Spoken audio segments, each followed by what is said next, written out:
ఏపీలో కూటమి ప్రభుత్వం ఏర్పడి ఏడాది పూర్తయిన సందర్భంగా రేపు మొదటి వార్షికోత్సవ సభ నిర్వహించనున్నారు. సుపరిపాలన తొలి అడుగు పేరుతో సభ నిర్వహించనుంది కూటమి సర్కార్.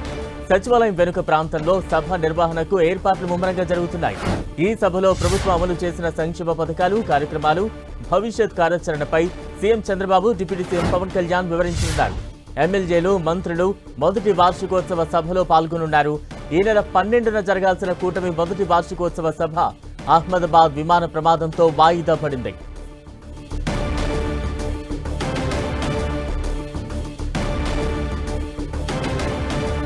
ఏపీ కూటమి ప్రభుత్వం వార్షికోత్సవ సభకు అన్ని ఏర్పాట్లు కొనసాగుతున్నాయి. తాజా అప్డేట్స్ అందించేందుకు మా ప్రతినిధి విజయ్ చంద్రన్ సిద్ధంగా ఉన్నారు. విజయ్,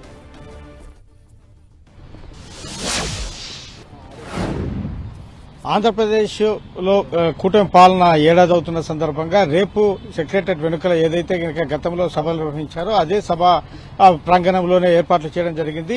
పెద్ద ఎత్తున దీనికి సంబంధించినటువంటి ఏర్పాట్లు చేయడం జరిగింది. మంత్రులు, ముఖ్య నేతలందరూ కూడా హాజరు కానున్నారు. వీరితో పాటు కూటమి చెందినటువంటి ఎమ్మెల్యేలు వీరు కూడా హాజరవుతున్నారు. ఈ ఏడాది పాలనలో కూటమి ప్రభుత్వం ఏ విజయాలు సాధించింది, తమ ముందున్నటువంటి లక్ష్యాలేంటి, భవిష్యత్ ప్రణాళికలు ఏమిటి, వీటన్నిటిని కూడాను చంద్రబాబు నాయుడు దశాదిశ నిర్దేశం చేయడంతో పాటు ఏ విధంగా ముందుకెళ్తున్నాము, ఈ ఏడాది పాలనలో తాము సాధించిన విజయాలు, ఎదుర్కొన్న ఆటంకాలు, అడ్డులు, అంటే ఆర్థిక సమస్యలు అయితేనేమి, గత ప్రభుత్వంలో పాలనలో ఏవైతే కనుక చెల్లించాల్సినటువంటి అప్పులైతేనేమి, మిగిలినటువంటి పనులు ఏవైతే వాళ్ళు ఆపినటివి తాము ఏ విధంగా కొనసాగించాము, వీటన్నిటిని కూడాను సుదీర్ఘంగా ఆయన ఉపన్యాసం చేయనున్నారు. ఈ సభ ముఖ్య ఉద్దేశము ఈ ఏడాది పాలనలో ఈ మూడు పార్టీల కూటమి ఏ విధంగా ముందుకెళ్లిందనే దాని మీద ప్రజలకు తమ విజయాలు చెప్పడంతో పాటు ఇంకా ఏ అంశాల మీద తాము ప్రజలకు మేలు చేయబోతాము, రాష్ట్రాన్ని ఏ విధంగా ముందుకు తీసుకెళ్తానే అంశాల మీద దీనిని ముందుకు తీసుకెళ్లనున్నారు. ఈ సభా వేదికలో మంత్రులు కూడాను కొన్ని ప్రశ్నలు ముఖ్యమంత్రి చంద్రబాబు నాయుడును అడగాల అని చెప్పేసి ప్రోగ్రామ్ లో పెట్టుకోవడం జరిగింది. అంటే వీళ్ళు ఏ విధంగా తమ శాఖలకు సంబంధించి ఏ కార్యక్రమాలు చేశారు, ఇంకా ఏ కార్యక్రమాలు చేయబోతున్నారు, లేకుంటే తమ శాఖలకు ఇంకా ఏం చేయాలనే దాన్ని సభా వేదిక మీదనే చంద్రబాబు నాయుడును ఆయా శాఖకు చెందినటువంటి మంత్రులు అడగనున్నారు.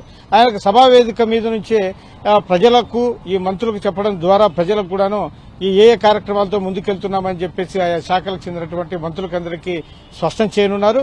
తద్వారా ఒక పారదర్శకతతో తాము చేయబోయేటువంటి కార్యక్రమాలను సభా వేదిక దానే, అంటే ఈ ప్రజల సమక్షంలోనే, ప్రజల సాక్షిగానే ప్రసార మాధ్యమం ద్వారా ముందుకు తీసుకెళ్లాలా అని చెప్పేసి చంద్రబాబు నాయుడు ఈ సభా వేదిక ద్వారా ఈ కార్యక్రమాలు చేయనున్నారు. ఇందుకోసం అధికార యంత్రాంగం అన్ని ఏర్పాట్లు చేసింది. పెద్ద ఎత్తున ఈ కార్యక్రమాన్ని విజయవంతం చేయాలని చెప్పేసి పార్టీ శ్రేణులకు చంద్రబాబు నాయుడు చెప్పడం జరిగింది. ఈ సభ ఏదైతే జరుగుతుందో దాన్ని విస్తృతంగా ప్రజల్లోనికి తీసుకువెళ్లే కార్యక్రమాలు కూడా కూటమి ప్రభుత్వానికి చెందినటువంటి నేతలైతేనేమి, పార్టీలకు చెందినటువంటి నేతలైతేనేమి ముందుకు వెళ్తున్నారు. Right, thank you Vijay.